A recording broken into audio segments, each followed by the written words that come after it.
muy sencillo, muy reiterativo, pero el Señor nos vuelca nuevamente siempre a estos pensamientos y no se cansa de repetirnos las mismas cosas a nuestro corazón.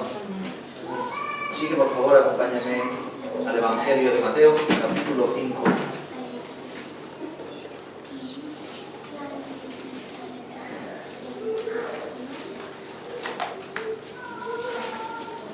Y vamos a leer solo un verso, el verso 41.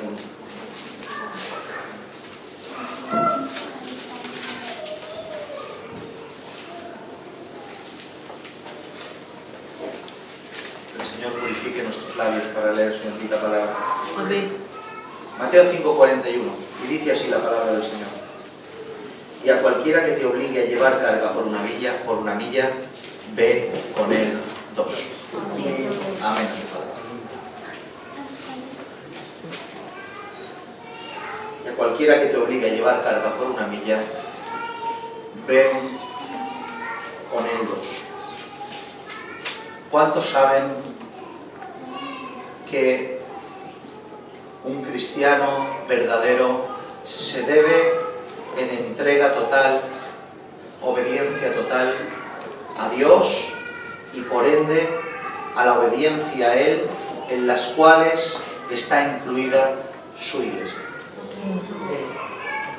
¿Lo creéis? Amén. ¿Creéis de todo corazón de que tenemos esta responsabilidad?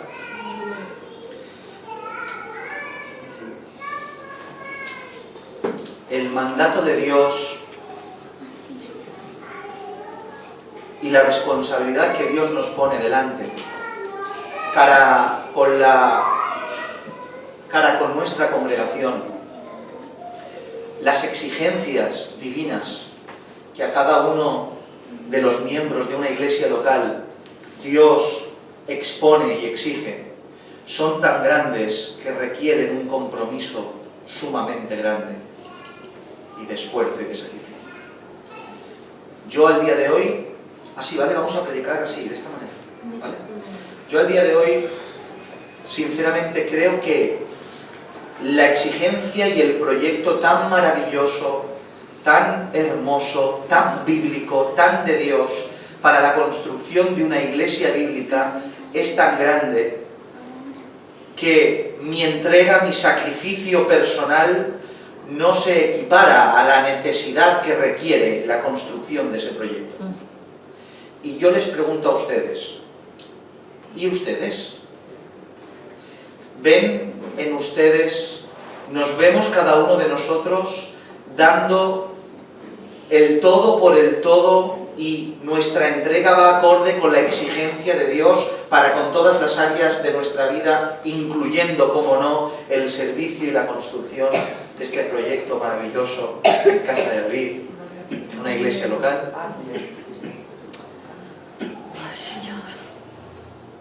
Reflexionemos sobre esto, porque yo creo que quizá nos quedamos bastante cortos, ¿sí? Yo sé que nosotros lo sabemos, pero lo decimos en voz alta porque a veces se nos olvida, ¿no? Yo creo que caminar en el Señor y con este proyecto maravilloso solamente con los ratos de congregación, creo que todos sabemos que no basta, ¿verdad? Amén. Es sencillo, equiparemos, hagamos cuando llegamos a casa, estemos recapacitando de cómo ha ido nuestra semana y cuántas horas le hemos dedicado a este proyecto en el Señor. Porque, mis hermanos, se resume así de sencillo: la iglesia crece y se construye cuando tú creces y te construyes. Amén. Amén. Los ladrillos no son ladrillos que tú traes, el ladrillo eres tú. No traemos aquí cosas, somos nosotros las piedras que edifican este edificio, siendo la piedra angular nuestro Señor Jesucristo. Amén. Por tanto, si amamos, deseamos la construcción de esta congregación, necesitamos estar bien nosotros, cuidar de nosotros e involucrarnos seguidamente. Ayer, repasando algunos sermones antiguos, ordenando un poquito de vez en cuando ahí el escritorio, me encontré con uno que movió mi corazón de nostalgia. Y no solo llenó de nostalgia pues los detalles de ese sermón, algunos de ellos pues no muy acertados, no muy bien explicados, pero sí que me acordaba cómo surgió este sermón en mi corazón. Estamos hablando de uno de los primeros sermones que pude predicar cuando el Señor me dio ese privilegio, y ya ha llovido bastante desde esos días. Como les decía, este sermón nació, mis hermanos, y se compuso de la pura necesidad en mi corazón de servir a Dios con todo lo que tenía. Cuando yo conocí al Señor, por ese mensaje que traspasó mi corazón, el evangelio puro que entró por mi mente y traspasó mi corazón y me dejó completamente paralizado ante la cruz de Cristo, y al poco tiempo de empezar a predicar, sin tener apenas conocimiento bíblico, entendí en mi alma, en mi sangre algo, y es que a Dios se le sirve con todo. Amén.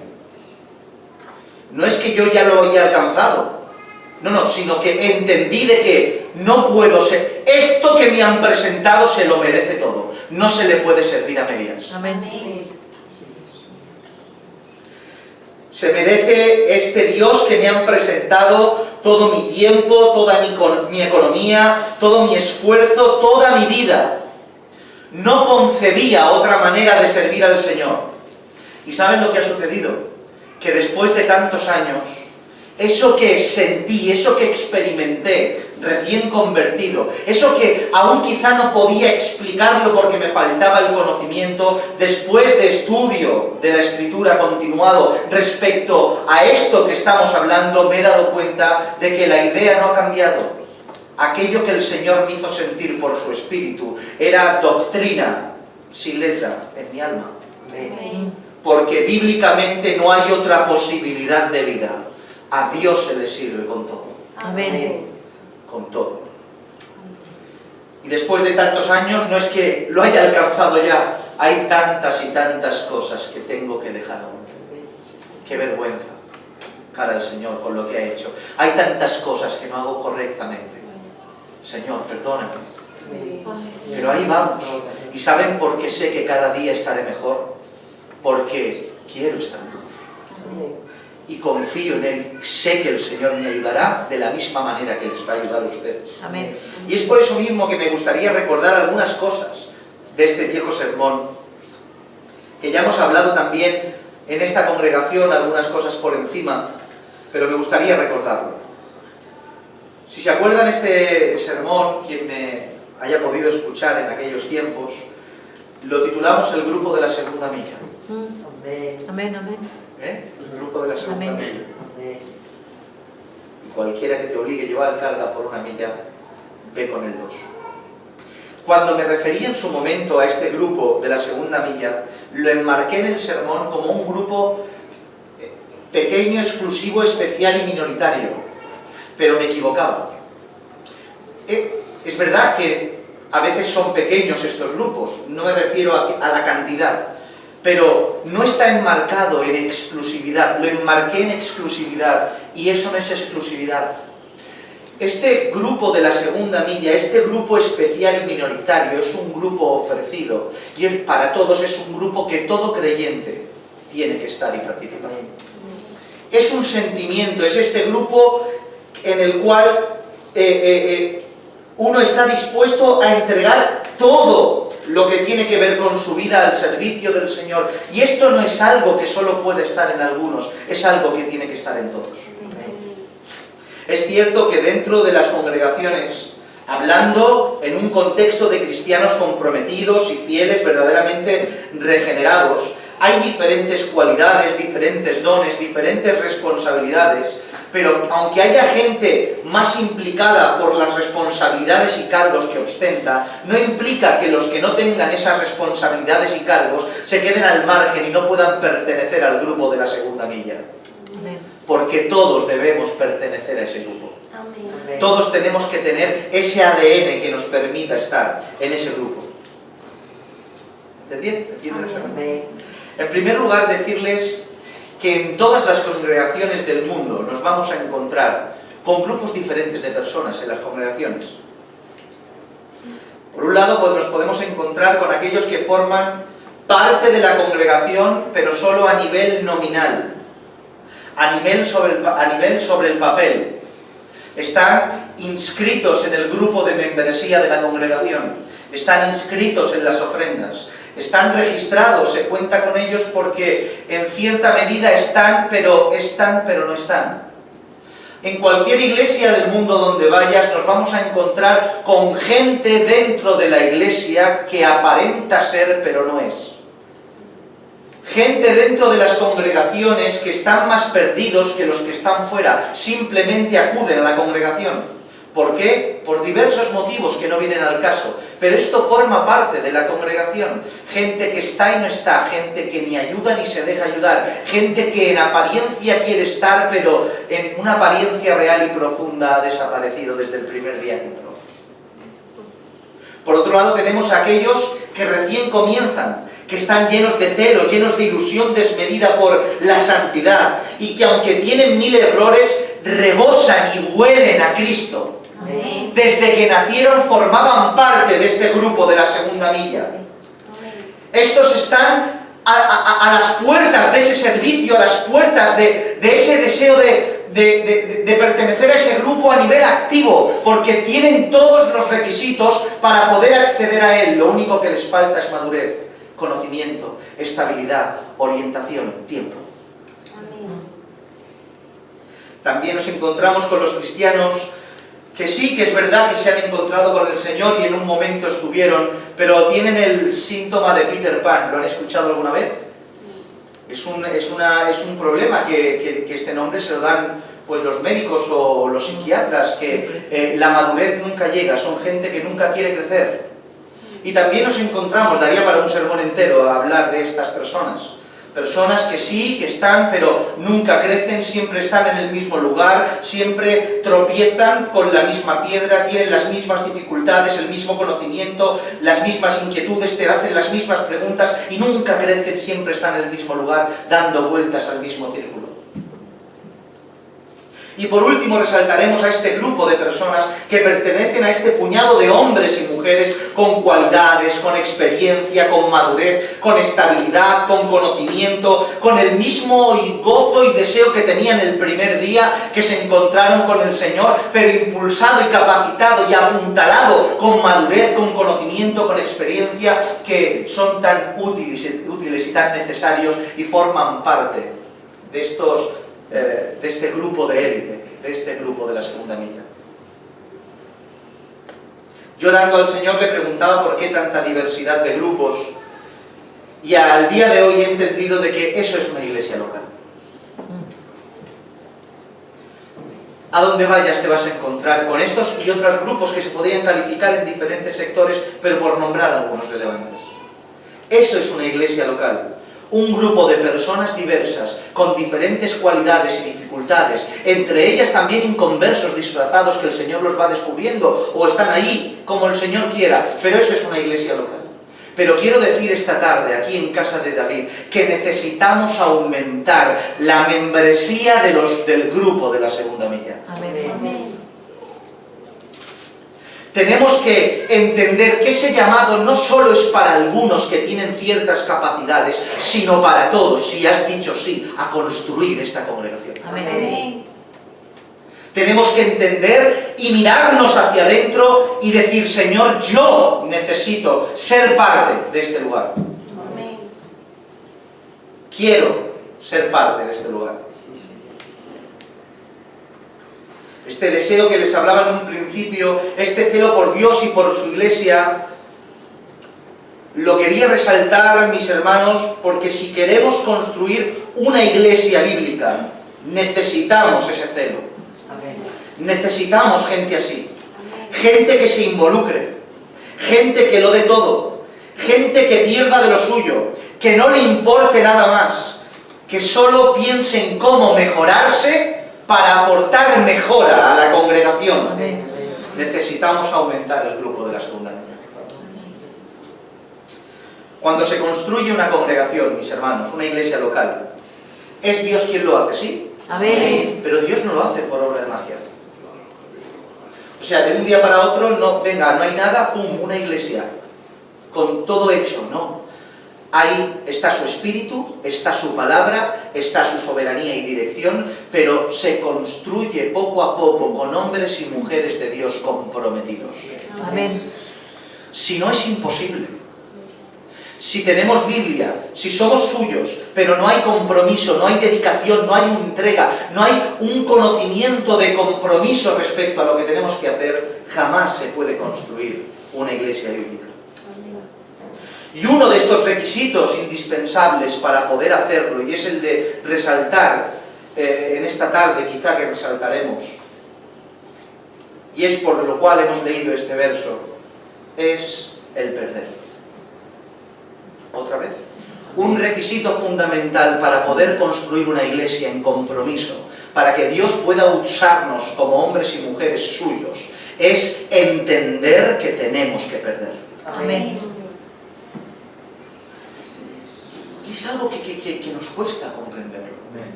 No es la primera vez que lo hemos hablado de esto. Lo hemos hablado en reiteradas ocasiones. Nos cuesta perder. Permítanme leerles una porción más amplia del pasaje que hemos leído. Y así en este ritmo, perfecto. Dice, leo desde el 38, dice: oísteis que fue dicho, ojo por ojo y diente por diente. Pero yo os digo, no resistáis al que es malo. Antes a cualquiera que te hiera en la mejilla derecha, vuélvele también la otra. Y el que quiera ponerte en pleito y quitarte la túnica, déjale también la capa. Y a cualquiera que te obligue a llevar carga por una milla, ve con él 2. Al que te pida, dale, y al que te quiera tomar de ti prestado, no se lo rehuses. Oísteis que fue dicho, amarás a tu prójimo y aborrecerás a tu enemigo. Pero yo os digo, amad a vuestros enemigos, bendecid a los que os maldicen, haced bien a los que os aborrecen, orad por los que os ultrajan y os persiguen. No es difícil darse cuenta cómo este pasaje nos resalta una de las formas de pérdida más difíciles que nos podemos encontrar, y es perder cuando tienes razón. Amén. Yo creo. Perder cuando no tienes razón es fácil.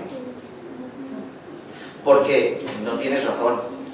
Porque nadie te da la razón, te ha salido mal, has hecho las cosas mal, la ley no te ampara, a cualquiera que se lo cuentas te dice que te has equivocado, y sin razón es fácil perder. Pero ¿y cuando tienes razón? ¿Y cuando resulta que eres tú el agraviado? ¿Y cuando resulta que la bofetada no te la merecías? ¿Y cuando resulta que lo que te han hecho ha estado mal? ¿Y cuando todos te dan la razón, los hechos te dan la razón, la ley te da la razón? ¿Qué sucede en esos momentos? En esos momentos es cuando es difícil perder.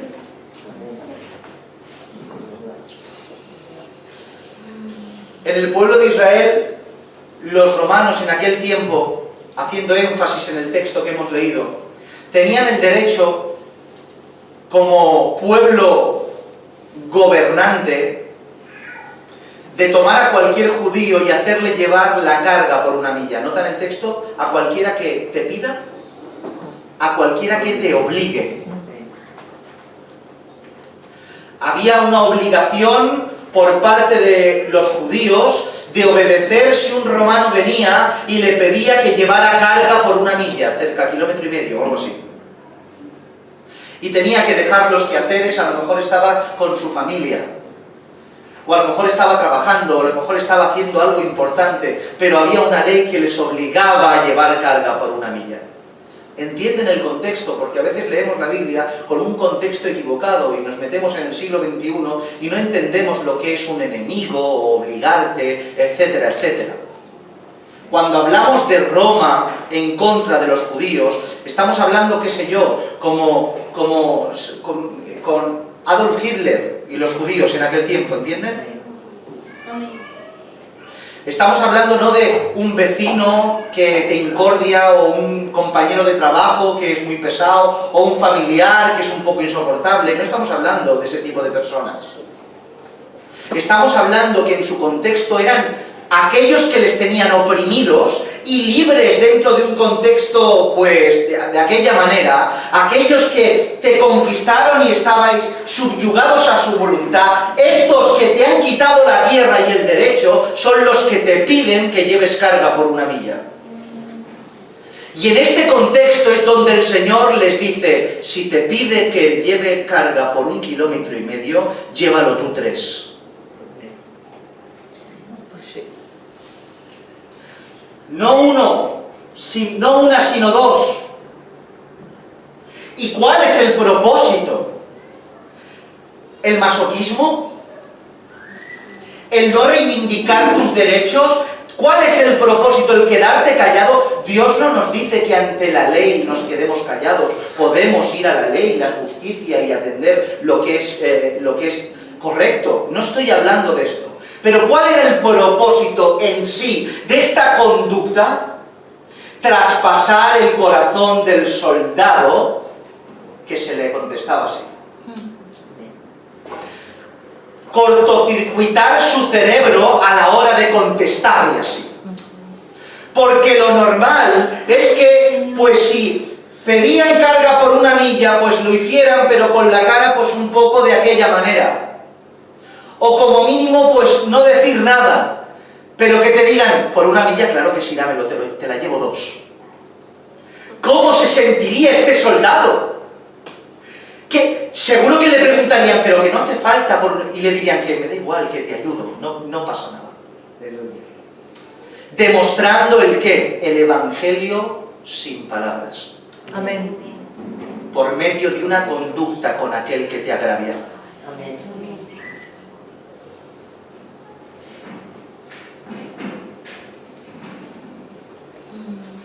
Pues la pérdida, la cual hemos visto representada en este pasaje y de esta forma, se expresa en todos los niveles de la vida de estos hombres y mujeres que desean formar parte de este grupo de la segunda milla.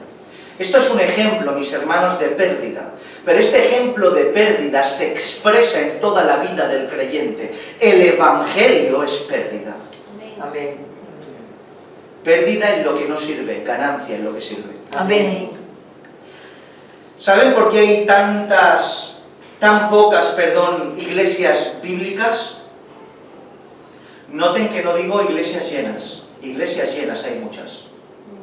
Porque llenar iglesias es fácil. Si la barrera de una iglesia se abre diciendo que nada tienes que dar y solo tienes que recibir, ¿cómo no se van a llenar? Pero si en cambio las iglesias solo se abren cuando tienes que pasar por una cruz, ¿qué? Pero ¿saben por qué hay, sí, iglesias llenas, pero tan pocas iglesias bíblicas? Porque no estamos dispuestos a perder. Y confeccionamos iglesias, la membresía, los miembros de la iglesia y los ancianos y el pastor de la congregación como primeros responsables, construimos iglesias basadas en la ausencia de este principio. Y cuando se construyen iglesias sin perder, se construyen iglesias que para nada son bíblicas. Damos midiendo lo que damos. Damos controlando lo que hacemos con la justa medida de lo que exactamente queremos dar. Doy esto de mi tiempo, pero estoy seguro que esto ya me ha asegurado de que esto no lo voy a dar. Voy a dar esto de mi espacio, pero esto me lo voy a guardar. Y es como si guardáramos bajo llave en una caja fuerte lo que no estamos dispuestos a dar, y lo que está fuera, pues bueno, si doy más o menos, ahí está, pero nos protegemos con aquello que no queremos entregar. Damos con medida. Cuando se debería dar sin medida, se debería perder. Amén.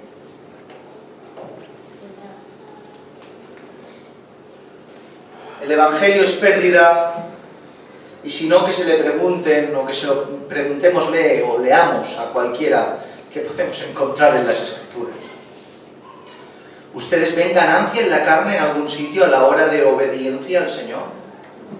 Moisés de ser hijo de la hija de Faraón. Yo no sé si príncipe de Egipto, pero vivir bien iba a vivir bien. Todo lleno de recursos iba a tener.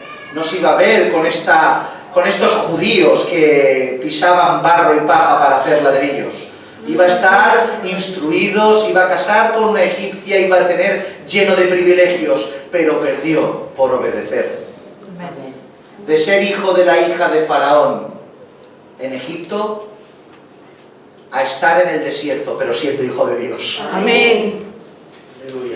Y José, de ser el hijo predilecto, aquel que vestía con túnica de colores, a asumir y admitir su venta, su casi muerte, su encarcelamiento por amor a Dios y por comprender bien el plan de Dios. Amén. Pérdida. ¿Y David? David lo escogieron siendo un adolescente para ser rey de Israel. Y nosotros parece ser que pasamos las páginas de la Biblia como si pasaran 3 minutos de lectura en lectura. Pero desde que Dios, por medio del profeta, derramó el cuerno de aceite sobre el joven más pequeño de la casa de Isaí, hasta que reinó, llovió mucho. Y de ser ungido como rey, a estar perseguido por el rey que tenía que suceder. Y Cristo. Gloria. Sí, Señor. Siendo en forma de Dios, no estimó ser igual a Dios como cosa que aferrarse, sino que se despojó de sí mismo, haciéndose semejante a los hombres, tomando forma de siervo y muriendo en una cruz. Señor, amén. Siendo rico se hizo pobre, Amén. sin necesidad, vino la existencia física para morir en una cruz. Amén. El Evangelio es pérdida, y si no lo entendemos, si solo lo decimos, no sirve. ¿Verdad? Lo decimos mucho, y a veces las palabras pierden valor y significado. Esto es pérdida, pero ¿qué es pérdida? Pregúntate, ¿lo que digo se hace efectivo en mi vida? A lo mejor hay áreas que sí, que ya has perdido, gloria a Dios, lo sé de primera mano, soy tu pastor. Pero a lo mejor hay otras que no. Y perder en unas no te excusa de poder mantener otras. La pérdida es total para el servicio del Señor. Amén. Tenemos que interiorizar este pensamiento y hacerlo una realidad asumible para construir este proyecto que el Señor tiene para cada uno de nosotros en particular y como iglesia local en general. ¿Cómo creen que Pablo pudo hacer lo que hizo? Pablo y aquellos que colaboraron con Pablo.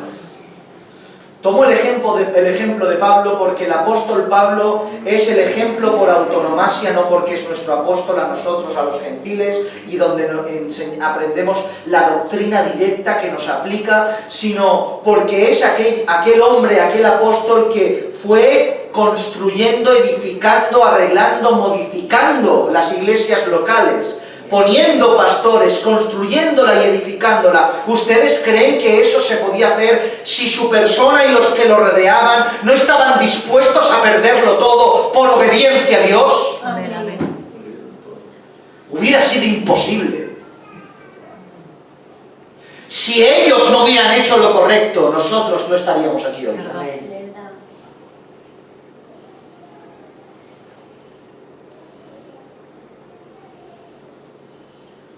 Mire lo que dice Filipenses 3. Dice, aunque yo tengo también de qué confiar en la carne, este es Pablo hablando. Si alguno piensa que tiene que confiar en la carne, yo más.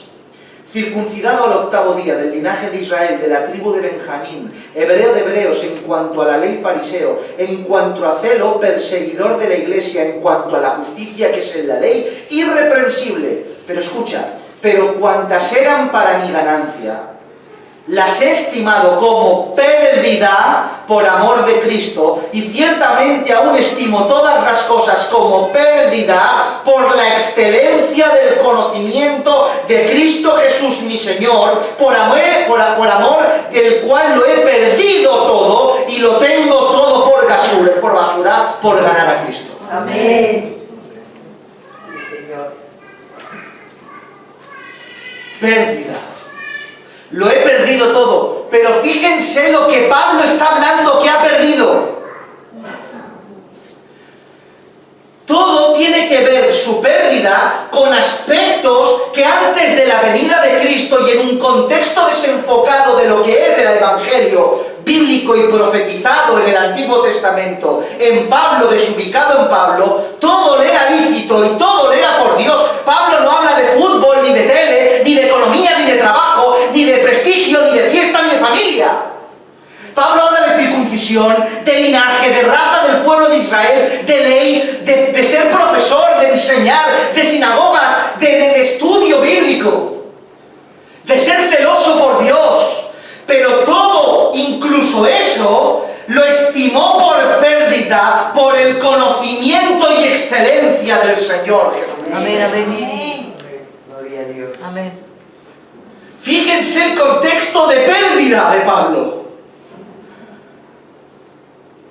Y nosotros no estamos en ese contexto. Estamos en una pérdida que tendría que ser natural. No se tendría que poner en cuestión. No se tendría que decir, bueno, esto vale, pero esto me lo quedo. ¿Cómo? No. Tendría que estar en nuestro corazón el deseo innato de abandonar todo aquello que nos estorba por ganar a Cristo. Amén. No digo que no cueste, no digo que se consiga de un día para otro, en absoluto, pero si no está ese germen, esa semilla en nuestro corazón, jamás abandonaremos lo que nos estorba, jamás perteneceremos a ese grupo y jamás podremos construir una iglesia bíblica. Amén. ¿Entendéis esto? Amén. Sí, Señor. El Evangelio es perder, mis hermanos. Es por eso que hago una pregunta que todos nos debemos hacer. ¿Quiero ser partícipe de la construcción de mi iglesia local? No contestes. ¿Quiero ser partícipe de la construcción de esta iglesia local? Y acordaos que cuando hablo de construir la congregación, hablo de construirte tú. De construir tu familia. De nada me sirve que te dejes la piel aquí y tu casa la abandones. Tú, tu casa, congregación. Prioridades y orden. Amén. Quiero ser partícipe de la construcción de esta iglesia local.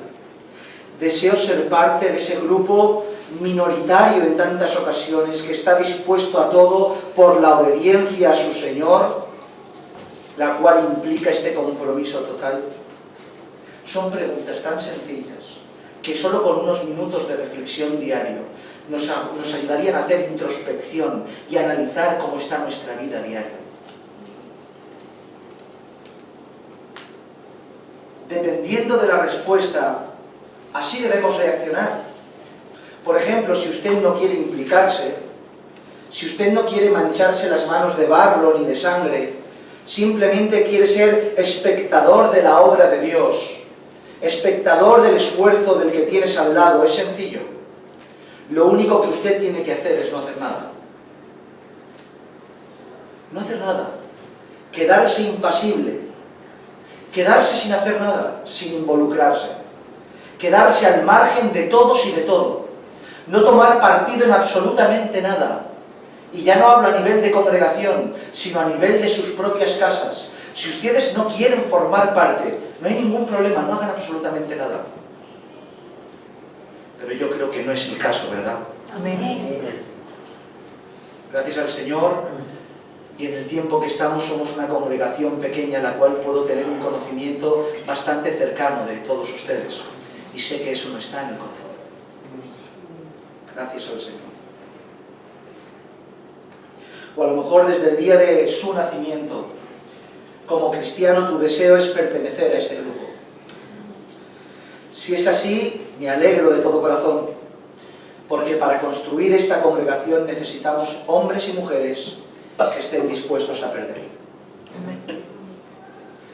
Si eres de ese grupo y deseas servir al Señor, y aún te ves incapacitado por cosas, o a lo mejor a veces detenido por otros hermanos con más tiempo, más experiencia y más maduros que tú, tranquilo, tranquila, no te preocupes, porque ese celo se verá efectivo en muchas áreas de tu vida, en el mucho desarrollo de la congregación a lo largo del tiempo, y el Señor te utilizará de una manera poderosa, y no tiene que ser con rayos ni centellas, ni con cargos importantes, por así decir, pero te utilizará el Señor para la construcción de la iglesia. Amén. Uno de los mayores errores que he podido contemplar en mi tiempo como cristiano es cuando se le han dado cargos de responsabilidad a gente que no podía ostentarlos. Por supuesto que dárselos a aquellos que son inconversos, eso ya es una ruina. Pero dejemos eso, que es una absoluta locura. Pero sí que es verdad que también lo es dar responsabilidad a aquellas personas, hombres y mujeres del Señor, que están llenos de celo, que están llenos de ganas, pero no tienen capacidad ni conocimiento. No tienen estabilidad ni experiencia. Y necesitan, antes que enseñar, a aprender. Antes que remolcar, ser remolcados por Dios. Amén, amén. Cuando se le dan cargos de responsabilidad en ciertas áreas a ciertas personas que aún no tienen capacidad, cuando estiran, cuando ayudan a una persona en vez de ayudarles, les hacen daño y se hacen daños ellos mismos. Y no hablo de un Dios te bendiga y de exponer el oído, hablo de cosas un poquito más específicas. Pero paciencia, paciencia, mi hermano y mi hermana, porque todo llegará. Cuando digo que aún estamos en esta situación, no me refiero a que uno solo puede trabajar a nivel en la congregación cuando ostenta algún tipo de labor específica. Eso es falso. Hoy en día muchas congregaciones están paralizadas al margen de los 8, 10 o 20 personas que hacen ciertas actividades en la congregación, y los demás, como no hacen algo específico, se sienten como inútiles en la presencia del Señor y en la iglesia local, pero nada más lejos de la verdad. Hay mucho que hacer, mis hermanos, muchísimo que hacer, y solo por el hecho de estar, ya te vas encontrando con esas cosas que tienes que hacer. Amén. Cuando uno está, siempre es útil. Amén, amén. Siempre. Con el hecho solo de estar. Fíjense si es importante estar. Estar. Hacer acto presencial. Mis hermanos, esto es tan serio. No se puede explicar de otra manera, sino así de sencillo. Conclusión, mis hermanos. Termino. Uno tiene que poner en balanza. Uno tiene que poner en balanza. Y como he dicho, hacer introspección respecto a esto, pensar, reflexionar en tu casa respecto a todo esto. Y poner en balanza tus metas y sueños, por un lado.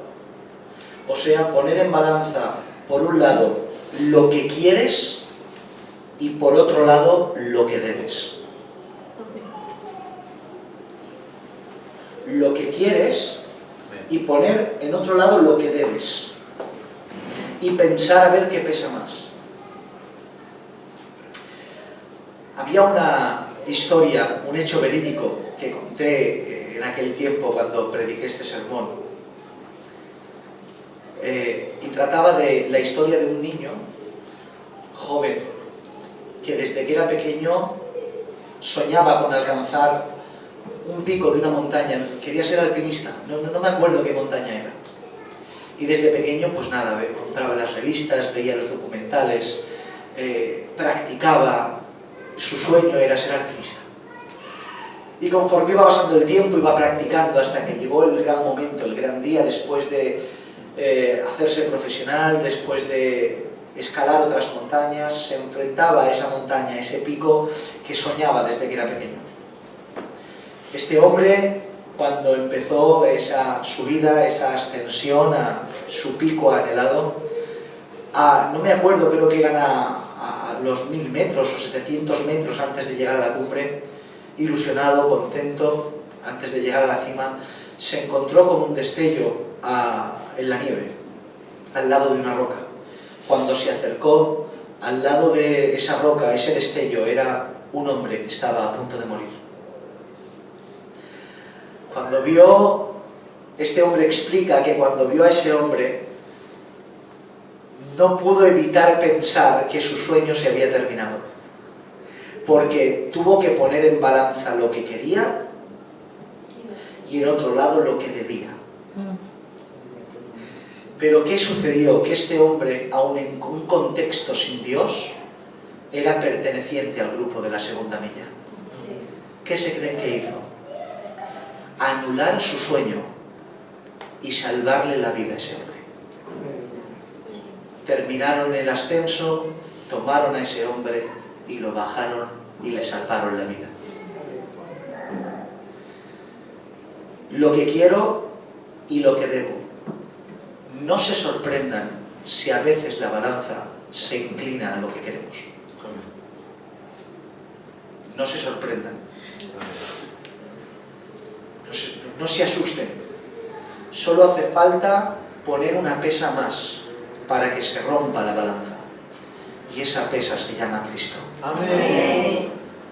Porque yo cuando aquí pongo lo que quiero y cuando aquí pongo lo que debo, siempre me apetecerá más hacer lo que quiero antes que lo que debo. Yo quiero antes quedarme en mi casa desayunando calentito y levantándome medianamente tarde, no es que no madrugue mucho, duerma mucho por las mañanas, pero levantarme tarde y no ir a trabajar antes que irme a la intemperie a poner hierros. Pero se impone lo que debo porque tengo una responsabilidad, sí. Pero lo que queremos a veces pesa más. Pero cuando ponemos a Cristo en la balanza de lo que debo, pesa más que lo que quiero. Amén. Sí, Señor. Dice la Escritura en 2 Corintios 15:14, termino. Porque el amor de Cristo nos constriñe, esto es, nos obliga. Pensando esto, que si uno murió por todos, luego todos murieron, y por todos murió, para los que viven, ya no vivan para sí, sino para aquel que murió y resucitó por él. Amén, amén. Amén. Cuando vemos el sacrificio de Cristo, cuando vemos su amor derramado, cuando podemos respirar el olor metálico de su sangre, cuando podemos respirar ese dolor y ese sufrimiento, cuando nos transportamos en el Getsemaní y estamos con Él cuando exclamó a su Padre, Padre, pasa de mí esta copa, cuando experimentamos eso con Él, lo que debemos vence aquello que queremos porque Cristo está en la balanza. Amén. Sí, Señor. Porque Cristo está en la balanza. Gloria a tu nombre. Por tanto, mis hermanos, mis hermanas, no nos asustemos si nuestra carne desea cosas. Subyuguémosla por los méritos de Cristo a la voluntad del Espíritu, para que nuestra vida no gire en torno a lo que queremos, sino en torno a la obediencia. Amén. Porque necesitamos esa obediencia para ser parte de este grupo minoritario, por desgracia, para ser parte del grupo de la segunda milla, para poder hacer efectivo la obediencia del Padre, que en este caso es construir la iglesia local, y eso parte en primera instancia por construirte tú. Amén, amén. Sí, Señor. ¿Han entendido todo esto? Amén. Mis hermanos, hoy tocaba predicar así. Ponía el Señor en mi corazón estas sencillas palabras y recordatorios de este sermón, el cual me hacía mucho bien recordarlo, pero espero de verdad que haya sido para reflexión, para todos nosotros, para edificación del cuerpo de Cristo y y para perfección de todos los santos. Sí, Señor. En el nombre Amén, del Señor. Señor. Inclina tu cabeza con respeto al Señor. Vamos a dar gracias.